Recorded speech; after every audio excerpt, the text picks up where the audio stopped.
হঠাৎ করে ঘুম থেকে উঠে সকালবেলা দেখে ফেসবুকে ইস্যু ধরাই দিছে। এখন এই যে পরিশ্রম করা সব বৃথা, আর সব সাসপেন্ড করে দিয়েছে সব। এত সাসপেন্ড যে করছে, এখন এটা কি, এটা তো একটা সমাধান আছে। এখন আমরা এত পরিশ্রম করি, পরিশ্রমের ফলাফল যদি এরকম হয়, আর ফেসবুক এরকম করে আমার নিজের পোস্টের সাথে ফেসবুক এরকম করছে, এটা বলে গাইডলাইনের বাইরে। কখন কোনো মানুষের কিছু করা নাই, নিজের পিকচার পোস্ট দিয়ে দিছে, নিজের পিকচারে ফেসবুক কোম্পানি ইস্যু ধরাই দিছে। এখন এটা নিয়ে আমরা খুবই সবাই টেনশনে আছি।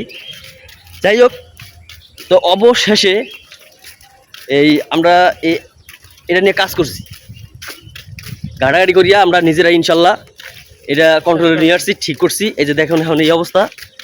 হ্যাঁ, কোনো কেউ ঘাবড়াবেন না। যদি এরকম কেউ সমস্যা হয়ে থাকে আমার সাথে যোগাযোগ করবেন। আমি নিজে একদম ফ্রি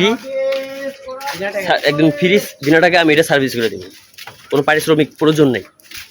তো আপনারা সব ভালো থাকবেন, কোনো সমস্যা হলে কোনো টেনশন করবেন না। আর ফেসবুক কোম্পানি কখন কি করে এটা বলাও যায় না। তো সবাই রেগুলার কাজ করে যান, সফলতা একদিন আসবে ইনশাল্লাহ।